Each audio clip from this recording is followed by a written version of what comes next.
to start a new story here. We are going to head into James. James does not have his DLC uploaded onto Steam, so we're just gonna play regularly since his route is just twice as long as others anyway. So, start a new route resets your fierce kind points and your chapters become more expensive. Proceed. Expensive my ass. We're still on we're still on the whole free chapter situation. Warnings and triggers. Tailor Tales is a lighthearted game, but each route brings its own unique sets of warnings and triggers. Would you like to review these? Is it different?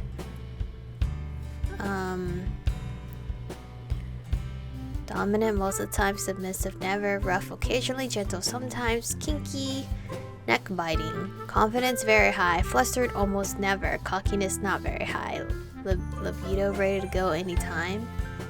So my man is ready to go.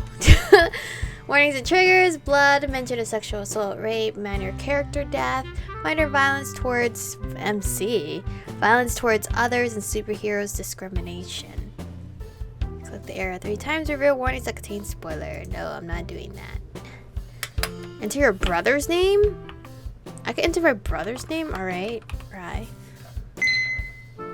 Yep, that's my brother's name. Oh my god, is my brother dying in this game? As far as the eye can see, there's gorgeous fabric to be found everywhere, from the most luxurious silk to the cheapest organza. It's all here at the market. I adjust my scarf as a particularly cold wind blows by. It's in the middle of winter. This place is where I truly come to peace, and I'm in my element. Colors, textures, patterns. I'm already formulating my next designs in my head. A particular iridescent piece of fabric catches my eye. It changes colors when you look at it from a different angle. It reminds me a little of the way the 80s movie created space outfits. Everything had to be shiny back then. Excuse me, I call out to the woman behind the stall who is in the middle of talking to her companion. Yes, dear, would you like this one? Hello, side character or NPC character I'll never probably see again. Yes, 4 meters will do. The woman takes the iridescent fabric roll off my hands and starts measuring how much she needs to cut. You know, this fabric reminds me of a Starlight's costume, says the woman. Starlight, a superhero whose outfit I didn't design. Someone else got to her first. She has the power to brighten any kind of light source and quite literally blind you. Is that so? I say casually. Isn't it just weird how they're walking among us like normal people? It could be any of us, she mutters in a dark tone. I don't like where this conversation is going. What do they hide? I don't like that anyone can just, hide a really dangerous power. She cuts the fabric to my specifications. I pull the scarf over her nose to hide my disgust. They wouldn't have to hide their identity if people didn't try to ruin their normal lives. I'm sure they have a very good reason to hide.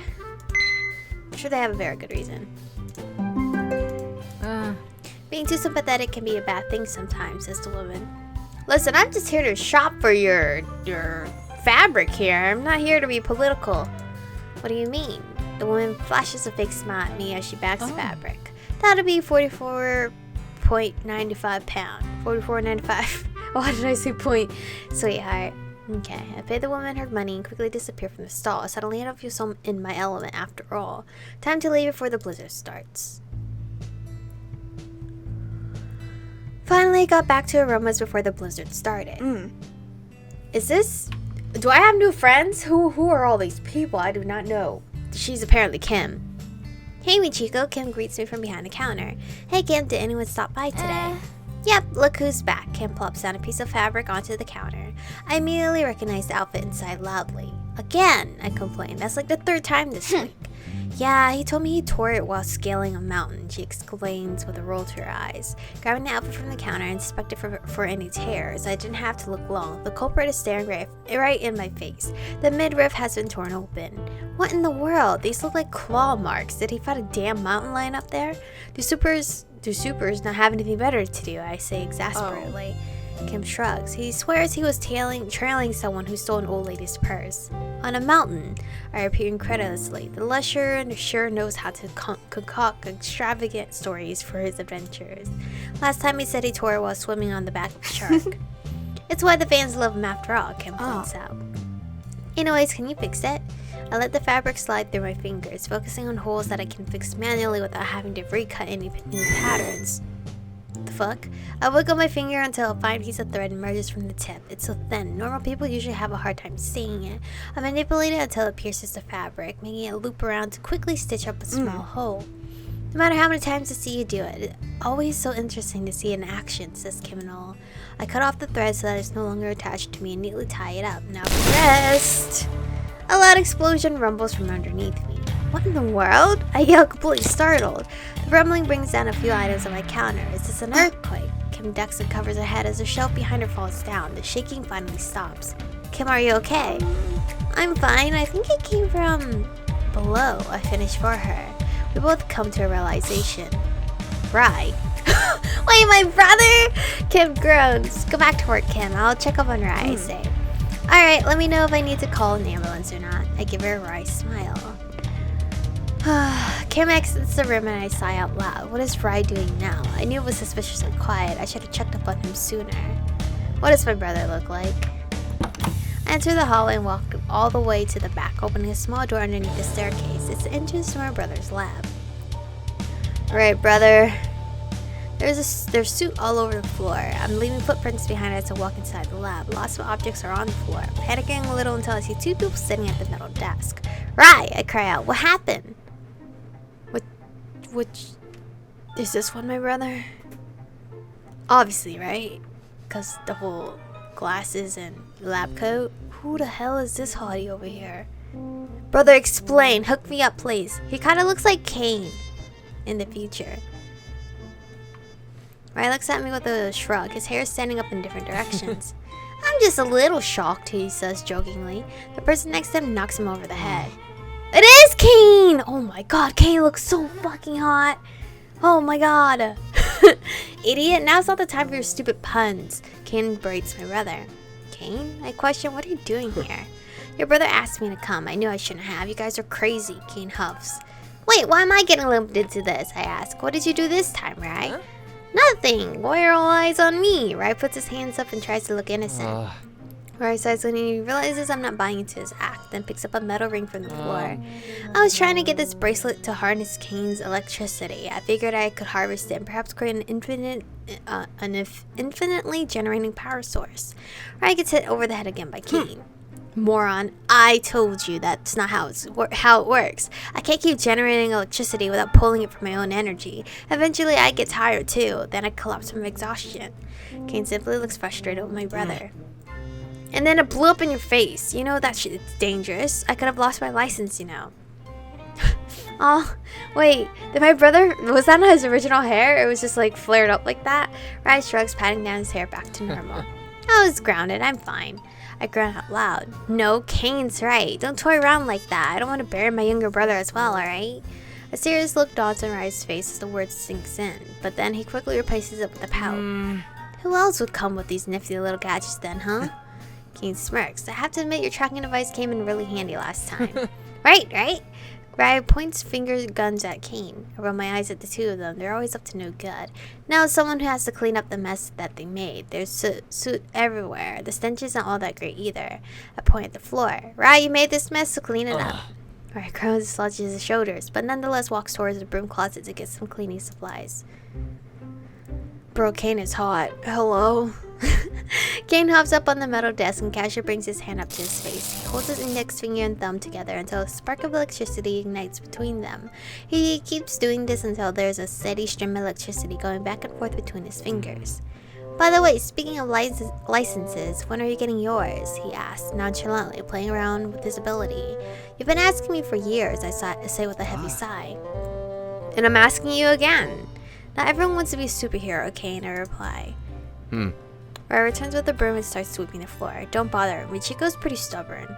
Kane stops playing with his fingers, suddenly looking serious. Yeah, but come on. Unlike your moronic brother.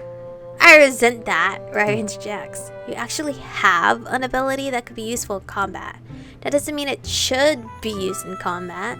I fire back. There are plenty of ways someone could use their abilities for the greater good without having to pick fights with bad guys.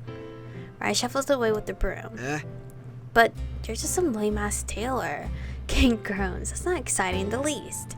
Irritation spreads across my face. Kane is really getting on my nerves now. He's insulting my work and calling it boring.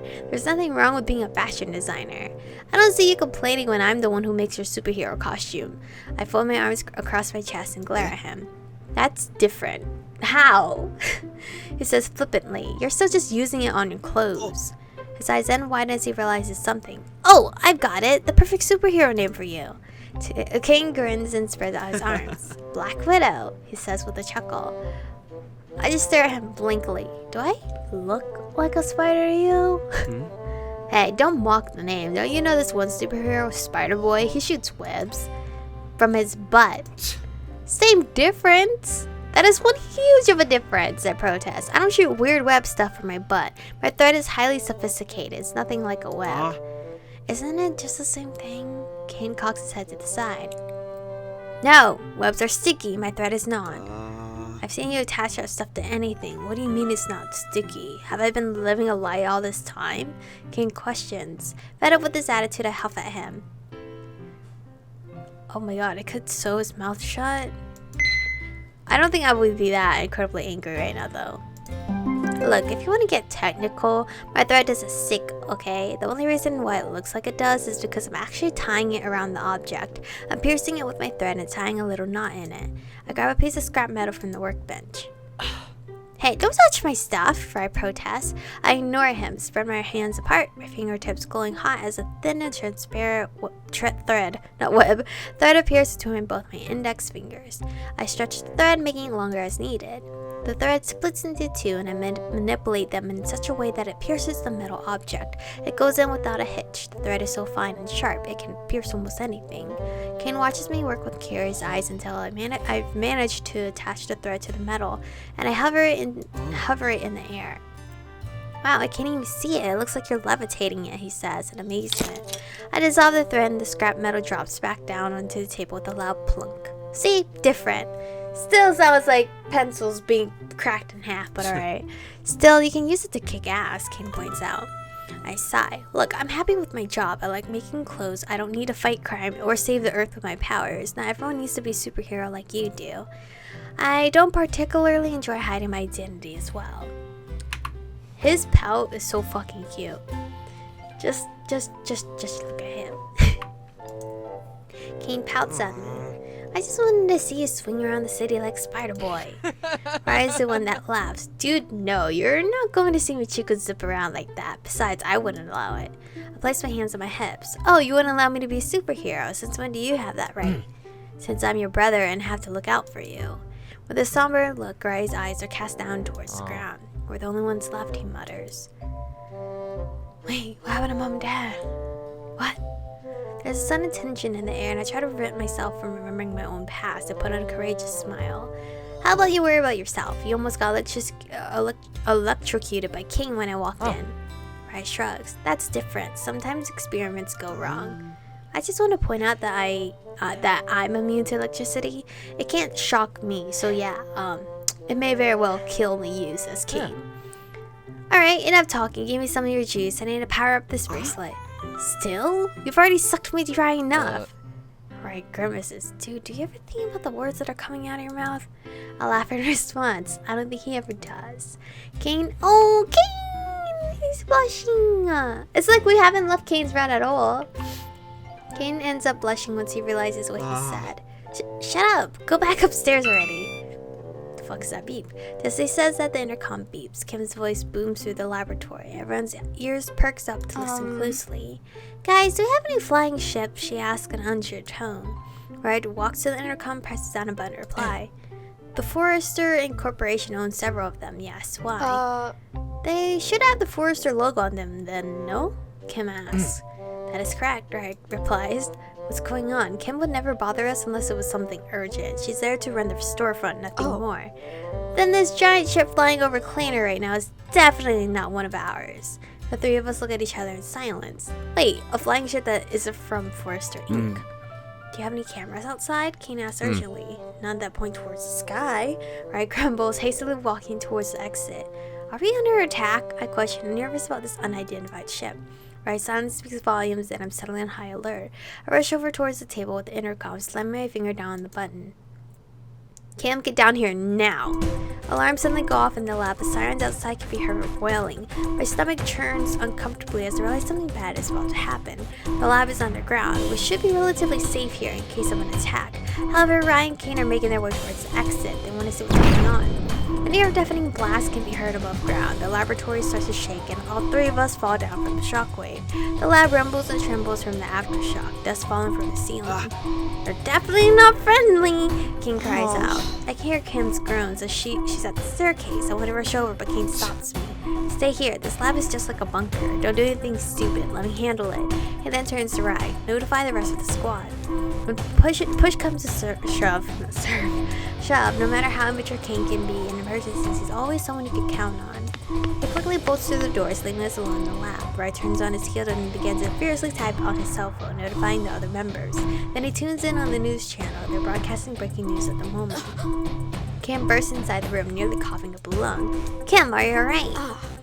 Yeah, there's just a lot of dust in the air right now. What did you see? I asked her. The ship, it shot down a building. It's still hovering directly above us. I'm so scared.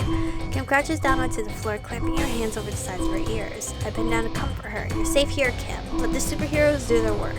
I'm trying to stay strong for her since Kim is younger than me, but I can't deny that I'm scared as well. Honestly, I'm really worried about Kane. He already looked tired. Is he even able to fend for himself? Then I walk over towards her and I look at the TV screen. With my own eyes, I see the images of what's happening above. Though it's hard to spot due to the snowstorm, there's a giant ship suspended in the air. It's unlike anything I've seen before. It's a pearly white color and it looks very sleek in its design. Right shuts off the alarm so we're able to hear the TV. Right. Who else other than us have the technology to create those? I ask him. Other than Forrester Inc. and whatever. I don't think anyone else does. Right, like Stump. He's trying his best to recognize the vehicle. But that's not one of ours. And Resistor has only created small ships. They want to be able to create a ship of that size. Rise brings his hand to his mouth, tapping his finger against his lip in contemplation. In fact, I've never seen such designs before. Someone must have been building this in secret. Immediately, I think of the terrorist group, Julio. Anxiety and disgust whirls up inside of me as I suppress my painful memories. Do you think it's Julio? I ask. Are they planning on attacking superheroes again? Right, grows quiet. I don't know. Maybe. The news broadcaster is saying the ship suddenly appeared over Kleiner and fired a missile at a large office building. Luckily, the casualties are low because it's Sunday, so there weren't many people in the building. Still, that's right near where we live. I really hope Kane is okay. Kim joins us and points at the TV screen, which is displaying a live view of what's happening. Look, they're there! On the screen, we can see several superheroes show up. It's a little hard to see it through all the snow, but I recognize a couple of them. I've designed their costumes after all. There's a bunch that are unknown to me as well. At least one superhero is flying around, and I believe I spot Spider-Boy swinging around. I don't see Kane, I murmured softly. I spoke too soon because a huge lightning bolt appears in the sky and blasts the front of the ship. Kane, don't be reckless. If that thing falls down, you're going to create even more casualties. Bryce sighs with a worried tone. But look, the ship seems unharmed, I point out. Shield technology. This is very sophisticated. We all go quiet once we see this ship open up at the bottom and dozens of little objects come flying out. It's hard to tell what they are when there's snow everywhere. What are those? Kim shrieks. Drones? Bryce says, though he's unsure. I lean closer to the TV. No, I think they're people. A lightning bolt blows one of them up, and then we can clearly see the pilot fall from his hovercraft. Thank goodness, it seems the smaller ships don't have any shields on them. But wait, did I see that correctly? Did you see that too? I ask. Yeah, their skin is red. Kim finishes. All of them are. See? A shared ability. A family, perhaps. This is unusual. Sometimes people are born with deformities because of their abilities, and they're certainly not unique to each other, but so many of them together. Red questions. This is getting even more confusing. It doesn't seem to be the work of Julio, but I can't be too sure. Who would openly attack Kleiner like this? The news reporter says that everyone is fighting back against the small hovercrafts, but their numbers are too great for everyone to handle. Damn it. Kane already used up a lot of his powers just now. Red grits his teeth. That's my fault. Oh no, Kim gasps. Is Kane going to be alright? I clench my hand into a fist. I know I'm not a superhero. I'm not suited for combat one bit, But I can't sit here idly twiddling my thumbs as one of my best friends fights on his own. What if people need medical attention, I ask. Michiko, you're not thinking what I'm thinking, right? Stay here, the lab is safe. I narrow my eyes at him. What if it was Kane bleeding out on the streets? Would you still say the same thing? I presses his lip into a thin line and furrows his eyebrows together. He can't quite argue back with that, as we both care about Kane.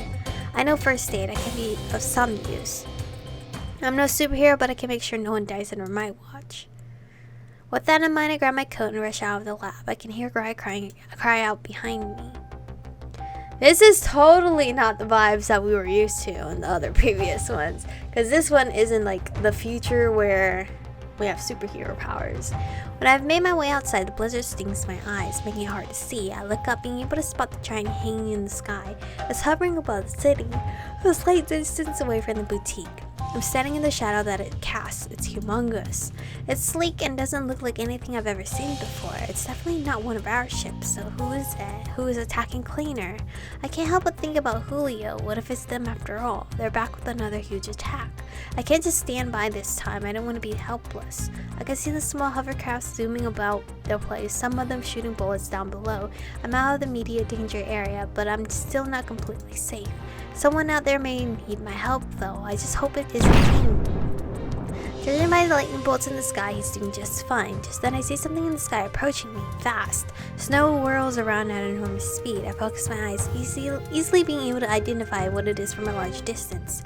It's a superhero. He looks knocked out. Oh no, if he falls at this height, he's going to die on impact. Quick, I need to do something. He's headed this way and will land in just a few seconds. My adrenaline gets pumped, forcing my body to react on instinct. I shoot a thread out to a lamppost, then to another lamppost, and quickly start to weave a net in between. He's coming closer. Crap, I'm not done yet. This net will barely hold. Gosh. There's like so much reading and my throat's already hurting. I focus harder, forcing myself to manipulate several different threads from all my fingertips, until I've made a sizable net in between the street lamps. And not a second was wasted because the superhero crashes inside of the net. The net stretches out. Luckily enough, it doesn't tear as it distributes the momentum of his fall. I quickly whirl my thread around the person himself to make sure he doesn't go flying out the other way like some kind of catapult. He wiggles back and forth in the netting until he finally comes to a stop. I sigh out in relief. I caught him. I look at my handiwork and cringe. Katie's never going to let me live it down when I tell him I caught someone from near certain death by spinning a web like a spider. It'll just be my little secret for now. First things first, I have to see if he's alright. I jog over towards the netting, dissolving it as I come closer, gently lowering him down onto the snow. The superhero is a tall man clad in a black outfit with red and gold accents. I don't recognize his costume at all, especially since it's torn to shreds. It's like something burned him because I can see it's charred in some places. A mop of messy black hair covers the rest of his face. The most important thing, he's breathing, but also bleeding. I have to get him inside. Using my thread, I create a makeshift stretcher and drag the man inside the boutique. Right, help me out. I didn't even go that far out of the area. I found like a person to already heal. I call out for him when I'm at the stairs. Ray quickly comes to my help, sees the man I'm dragging behind and lifts an eyebrow. Who the hell is this? He asks. Doesn't matter, he's hurt. Help me put him on the table. What if it's the enemy? Well, he's not red, is he? Come help me. Ray doesn't complain anymore, swiftly helps me put the man on the metal table. However, he's so heavy, Kim has to come help us as well. It's one thing to drag the man, it's another to lift him entirely. When he's flat on the table, I get a good look at him. Now what? Asked Ray. I'll get the first aid kit, Kim explains, running off. Oh my god. This is James. He's hot as shit, even though he's battered as hell. Is that like a dragon or something? Man. He has thighs on him. Holy shit. I quickly look over his torso, which has burns and a million little cuts. It doesn't look good. Something was attacking him before. Was it those red men? They look so creepy on TV. I place both my hands on his chest, grabbing what's left of the charred fabric and tear it in half. The costume splits, bearing his... Why am I doing that? I guess to check his wounds? Bearing his naked and burned torso. It's easier to work when clothes aren't in the way. I lean closer to the man's face. Hey, can you hear me? The stoic expression remains on the man's face. He's completely out of it. While he's covered in burn marks, the most pressing matter is a large cut on the right side of his waist. He's bleeding from it rather badly. Kim hands me the first aid kit. She tends to the burn wounds while I clean his open wound. Completely focused on the job, I touch his hand skin with my fingers, forming a thread that eventually pierces it. The man remains passed out and doesn't notice I stitch up his wound. It's a good thing. That's a good thing why he's knocked out. He can't feel me like literally sewing his skin together. I puncture his skin back and forth, creating a very clean stitch. In no time, the wound is sealed. Checking his body for any more open wounds, I notice he's only got smaller cuts that are easily cleaned and need only a bandage, if at all. The burns, on the other hand, covered across his body are another matter entirely. I'm not a real doctor. He'll need to go to the hospital for this. The only thing Kim and I can do is cool it and dress it with bandages for now. I sigh in relief when I'm finally finished with my first aid. At least the bleeding has stopped. Michiko, look, we're winning. They're falling back, says Rai as he points towards the TV. That's good. Have you seen Kane? I'm unsure. They haven't said anything about the death toll yet. Hearing that makes me even more worried. No, Kane can handle himself. I saw his lightning not too long ago. He won't go out without putting up a damn good fight. There's no way they got to Kane. I won't believe it. By the way, do you recognize this guy? I asked Rai, pointing at the man in front of me. I seriously don't know. Aren't you the one that's supposed to recognize them all, considering you're the one designing most of these costumes? I shake my head. I don't provide for every single superhero, you know. Can't you look him up in the database? If he's a superhero, he has to be registered, Kim suggests. Sure, I can look at that later. What's important now is nursing him back to health until he wakes up. I've taken most of his wounds. Taken care of most of his wounds, but he does need a trip to the hospital. We just have to wait until he wakes up. I lean closer to him, studying him. The burns are scattered across his torso like a lightning bolt. I wonder who this man is.